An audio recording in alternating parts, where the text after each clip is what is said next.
Welcome to the story. Don't forget to like, subscribe, and support me. The darkness of space seemed endless, a void of blackness dotted with distant, unblinking stars. The vastness swallowed the fleet of human ships as they approached their final destination, the last hope for a species on the brink of extinction. Among the fleet was the SS Hope, a massive ship designed not just for travel but for survival, carrying what remained of Earth's once thriving population. Inside, the air was thick with tension and the unspoken weight of their mission. They were the chosen few, tasked with securing a future for humanity on a new world. Dr. Elena Walker stood at the observation deck, her eyes fixed on the green-blue sphere growing larger in the viewport. Neros. The planet shimmered with promise, a beacon of life in the darkness. Yet, it was also a mystery, a world unknown and untested by human hands. Elena's heart raced with anticipation and fear. As an exobiologist, she had studied countless alien worlds, but this was different. This was the new home, the last chance. Behind her, the doors slid open with a soft hiss, and Captain David Reed stepped in, his presence as commanding as the uniform he wore. Reed had seen it all: war, loss, and the desperate fight for survival, but even he felt the uncertainty of what awaited them. "Final approach in 15 minutes, he announced, his voice steady, betraying none of the doubt that gnawed at the back of his mind. "You should prepare the landing teams." Elena nodded, tearing her gaze away from the planet. "Any word from the other ships?" "All systems are go. The colonists are ready. The scouts are already gathering data on the atmosphere and surface conditions. So far, it's stable." She exhaled, a mixture of relief and apprehension. "Stable is good. But we both know that doesn't mean safe." Reed's eyes hardened. "That's why we're here. To make sure it is." The minutes ticked by, each second drawing them closer to the unknown. Finally, the ship shuddered as it broke through the planet's atmosphere. The descent was smooth, the ship's advanced systems compensating for the turbulent air. Through the viewport, the landscape of Neros unfolded, a world of stark contrasts. Vast jungles stretched to the horizon, interspersed with arid deserts and towering mountains. Rivers of crystal-clear water snaked through the land, glistening under the alien sun, but as beautiful as it was, there was an underlying sense of danger. The jungles looked too dense, the deserts too barren, the mountains too imposing. It was a world that had been untouched by human hands, and it was clear that it would not give up its secrets easily. The SS Hope landed in a clearing near the edge of a dense forest. The landing thrusters kicked up a cloud of dust and debris, and the ship settled with a heavy thud. Elena gathered her equipment, her heart pounding. This was it, the moment they had all been waiting for. The airlock doors opened with a hiss, and a wave of humid, earthy air washed over them. The landing party, consisting of Elena, Reed, and a dozen soldiers and scientists, stepped onto the soil of their new home. The ground was firm, the air breathable, but there was an unsettling silence. No birds, no insects, no sign of life at all. Just the oppressive weight of the unknown pressing in on them. "Scanners show a stable environment," one of the scientists reported. "Oxygen levels are good. No immediate threats detected." Reed nodded, his eyes scanning the treeline. "Let's not take any chances. Secure the perimeter. We don't know what's out there." The soldiers moved quickly, setting up defensive positions around the landing site. Elena activated her handheld scanner, the device humming as it collected data from the surrounding environment. The readings were unlike anything she had seen before.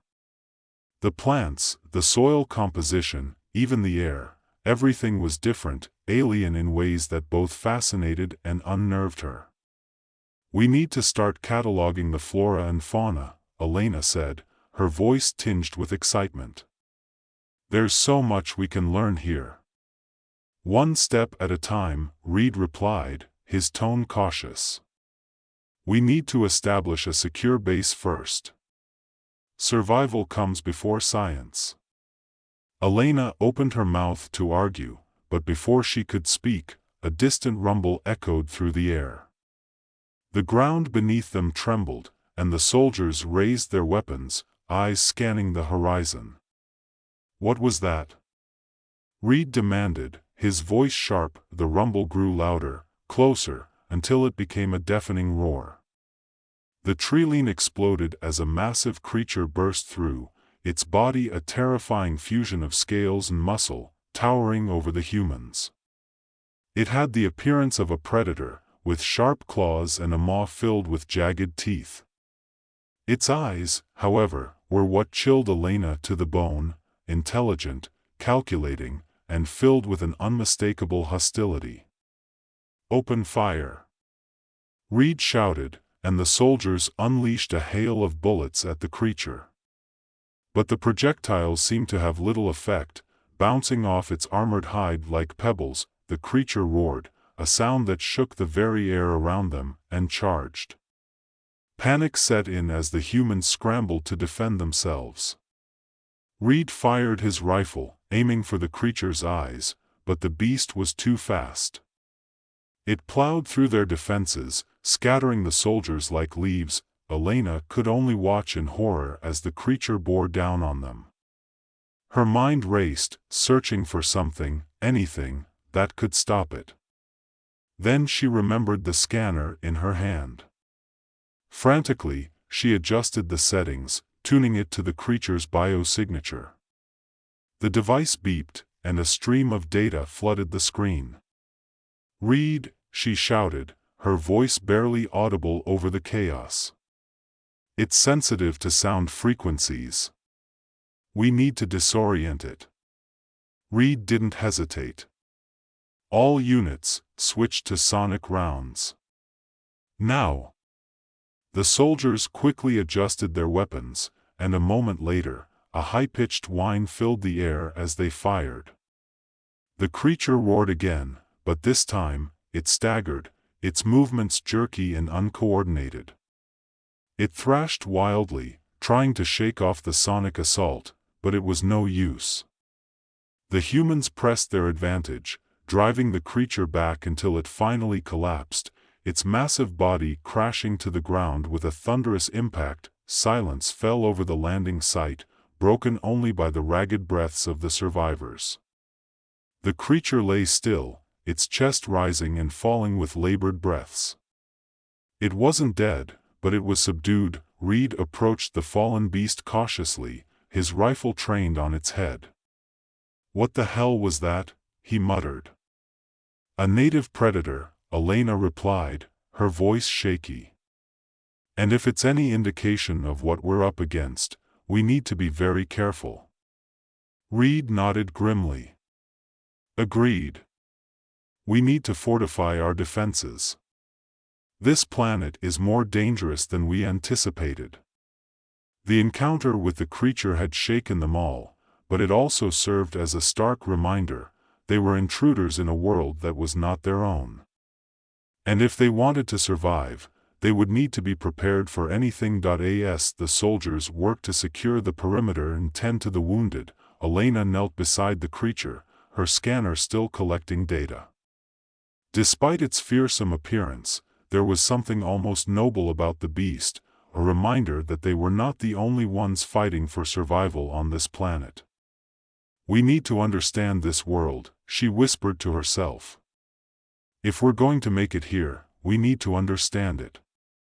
Hours passed, and the sun began to set, casting long shadows over the alien landscape. The camp was quiet, the soldiers and scientists huddled around makeshift shelters, their minds heavy with the events of the day. But there was no time for rest. The mission had only just begun, and the real challenges were yet to come. As the night fell, Elena found herself unable to sleep. She stood at the edge of the camp, gazing out at the darkened jungle. Somewhere out there, she knew, the VHYRK were watching. She could feel their presence, a subtle tension in the air that set her nerves on edge. "We're not alone," she muttered, more to herself than anyone else. Reed, who had been silently keeping watch beside her, nodded in agreement. "No, we're not. And we need to be ready for whatever comes next." They stood in silence for a moment, the weight of their situation pressing down on them. The planet was beautiful, yes, but it was also deadly. And if they wanted to survive, they would need to learn to navigate its dangers, both seen and unseen. As the first light of dawn broke over the horizon, Elena felt a renewed sense of determination. They had survived the first day, but that was just the beginning. There was so much more to do, so much more to learn. And despite the risks, she knew they could make it. The first rays of dawn painted the sky in hues of pink and orange, casting a soft light over the alien landscape. Dr. Elena Walker stood at the edge of the camp, the cool morning air filling her lungs as she surveyed the jungle that loomed beyond their temporary shelters. The events of the previous day played over in her mind, the landing, the encounter with the creature, and the overwhelming realization that Neros was not the safe haven they had hoped for. Yet, despite the danger, she felt an undeniable pull to understand this world, to decipher its mysteries and find a way for humanity to coexist with it. Captain David Reed approached silently, his presence steady and reassuring. He had been up all night, coordinating the fortification of their camp, ensuring that the perimeter was secure. The weight of leadership sat heavily on his shoulders, but he carried it with the same quiet resolve that had seen him through countless battles on Earth. As he joined Elena, he followed her gaze to the dense foliage that surrounded them. "They'll come for us again," Reed said, his voice low but certain. "It's only a matter of time." Elena nodded, her thoughts aligning with his. The creature they had faced was only one of many threats on this planet. But there was another danger, one that loomed larger in her mind, the VHYRK. The alien civilization had remained hidden so far, but their presence was undeniable, a constant, unseen force watching from the shadows. She knew that their next encounter with the VHYRK could determine the fate of the entire mission. "We need to find them before they find us," Elena said, turning to Reed. "If we can make contact, establish some kind of communication, maybe we can avoid another confrontation." Reed considered her words, his expression unreadable. He had always been a man of action, preferring to face threats head-on rather than wait for them to strike. But he knew that on this alien world, brute force alone would not be enough to ensure their survival. The VHYRK were an unknown quantity, and underestimating them could be a fatal mistake. "Agreed," Reed said finally. "But we go in prepared. I want a full recon team ready to move out within the hour. We'll head toward the source of those energy readings we picked up during the landing. If the VHYRK are out there, that's where we'll find them." Elena felt a surge of relief at his agreement. She knew that making contact with the VHYRK was risky, but it was a risk they had to take. Humanity's future on Neros depended on it. The camp buzzed with activity as the recon team prepared for their mission. Soldiers armed themselves with the latest in sonic weaponry, and scientists gathered their equipment, ready to collect data on the alien environment. Elena moved among them, offering words of encouragement and checking the preparations. She could feel the tension in the air, a mixture of fear and determination. They all knew what was at stake. The recon team set out just as the sun rose fully above the horizon, casting long shadows over the dense jungle. Elena and Reed led the way, their footsteps nearly silent on the soft ground. The jungle was alive with sound, the rustle of leaves, the distant calls of unseen creatures, but there was no sign of the VHYRK. YET.AS. They moved deeper into the jungle. Elena's scanner beeped softly, indicating the presence of unusual energy signatures. She adjusted the device, trying to pinpoint the source. The readings were unlike anything she had encountered before, fluctuating in ways that defied her understanding of physics. It was as if the very fabric of reality was different here. "Getting anything?" Reed asked, his eyes scanning the trees for any sign of movement.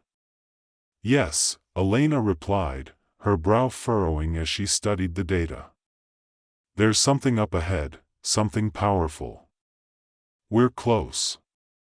The team pushed forward, the jungle growing denser with each step. The air became thicker, more oppressive, as if the very atmosphere was charged with energy. And then, suddenly, the trees parted, revealing a clearing dominated by an enormous, ancient structure. It was unlike anything they had seen before, an intricate web of organic and technological elements, pulsing with a soft, rhythmic glow. "This must be it," Elena whispered, awestruck by the sight. "The source of the energy readings, and possibly the VHYRK." Reed motioned for the team to spread out, securing the perimeter as they approached the structure. Elena's mind raced as she took in the details. The architecture was both alien and familiar, with lines and curves that seemed to resonate with a deep, primal part of her brain. It was as if the structure had been grown rather than built, its form perfectly integrated with the surrounding jungle. "Look at this," one of the scientists called out, drawing Elena's attention to a series of symbols carved into the surface of the structure. The symbols glowed faintly, their meaning unclear, but there was something almost mathematical about them, as if they held the key to understanding the VHYRK's technology. As Elena studied the symbols, a soft hum filled the air, growing louder with each passing second. The ground trembled slightly, and the structure began to pulse with a brighter light. The recon team tensed, weapons at the ready. As the source of the hum became clear, from the shadows of the jungle, figures emerged, tall, slender beings with smooth, metallic skin that shimmered in the light. Their eyes were dark, unreadable, and their movements were fluid, almost graceful. They carried no visible weapons, but their presence alone was enough to set the humans on edge. "The VHYRK," Elena breathed, her heart pounding in her chest. This was it, the moment of truth. The VHYRK moved in unison, forming a semicircle around the structure. They watched the humans with a mixture of curiosity and caution, their expressions impossible to read. One of them, a figure slightly taller and more elaborately adorned than the others, stepped forward. Elena felt an instinctive pull toward this being, sensing that it was a leader of some kind. Elena took a deep breath and stepped forward, holding up her scanner in what she hoped was a non-threatening gesture. "We come in peace," she said, her voice steady despite the fear gnawing at her insides. "We mean you no harm." The VHYRK leader tilted its head slightly, as if considering her words. For a long moment, there was only silence, the tension thick in the air. Then, to Elena's surprise, the leader responded, not with words, but with images. Her mind was suddenly flooded with visions, scenes of the VHYRK's past, their history, their fears. She saw the destruction of their world, the loss of their people, and the desperate measures they had taken to survive. It was overwhelming, a torrent of emotion and information that left her gasping for breath, but within the flood of images, there was also a plea, a call for understanding, for cooperation. The VHYRK were not the monsters she had feared, they were survivors, like humanity, Clinging to what little remained of their world. As the images faded, Elena found herself kneeling on the ground, tears streaming down her face. She had seen their pain, their struggles, and she understood now that their hostility was born of fear, fear of losing what little they had left. Reed was at her side in an instant, his hand on her shoulder. "Elena, are you okay? What happened?" She looked up at him, her vision still swimming with the remnants of the images. They showed me everything. Their history, their fears. They're not our enemies, David. They're just like us, trying to survive." Reed's expression softened slightly, but his guard remained up. "That may be, but we can't let our guard down. We still don't know their full intentions." Elena nodded, understanding his caution. But she also knew that this was a turning point, a chance to bridge the gap between their two species. She turned back to the VHYRK leader, who watched her with those dark, inscrutable eyes. "We want to help you," Elena said, her voice filled with determination. "We can work together, find a way for both of our people to survive on this planet." The VHYRK leader seemed to consider her words, its gaze shifting from Elena to Reed and then back again. Finally, it nodded, a small, almost imperceptible movement, but one that carried immense significance. Elena felt a surge of hope. This was the beginning of something new, a fragile alliance that could shape the future of both their species. But as much as she wanted to believe in this new path, she knew that the road ahead would be fraught with challenges. For now, though, they had taken the first step. And as the recon team began to lower their weapons, the VHYRK leader extended a hand, an invitation, a gesture of trust. Elena reached out and took it, feeling the cool, metallic texture of the VHYRK's skin against her own. It was a small gesture, but it held the weight of 1,000 unspoken promises. Together, they would face the dangers of Neros and find a way to coexist. The journey was far from over, but for the first time since their arrival, Elena felt a glimmer of hope. They had made contact, bridged the divide, and now they had a chance to not just survive, but to thrive on this alien world. As the VHYRK led them into the heart of the jungle, toward the ancient structure that pulsed with the energy of their civilization, Elena knew that they were stepping into the unknown. But this time, they were not alone. The story of their survival, of their rebirth, had only just begun.